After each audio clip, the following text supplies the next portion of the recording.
एकदा एका शांत गावात जिथे सगळे लोक एकमेकांना ओळखत होते तिथे एक भयानक चोरी झाली।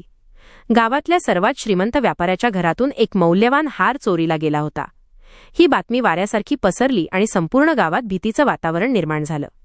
या घटनेचा तपास करण्यासाठी गावातले पोलीस प्रमुख अर्जुन यांनी सूत्र हाती घेतली। अर्जुन एक अनुभवी आणि हुशार अधिकारी होते। त्यांनी लगेच घटनास्थळी जाऊन पाहणी केली। त्यांना तिथे काही संशयास्पद खुणा आढळल्या। अर्जुनने व्यापाऱ्याच्या कुटुंबातील सदस्यांची आणि नोकरांची चौकशी सुरू केली। प्रत्येकजण घाबरलेला होता आणि कोणालाही या चोरीबद्दल काहीही माहिती नव्हती। अर्जुनला कळले की घरात एक नवीन नोकर कामाला लागला होता, जो काही दिवसांपूर्वीच कामावरून निघून गेला होता। अर्जुनला त्या नवीन नोकरावर संशय आला। त्याचे नाव विक्रम होते। अर्जुनने तात्काळ विक्रमचा शोध घेण्याचे आदेश दिले। गावाच्या बाहेर असलेल्या जंगलात विक्रम लपल्याची बातमी अर्जुनला मिळाली। अर्जुन आणि त्याचे पथक जंगलात विक्रमचा शोध घेण्यासाठी निघाले।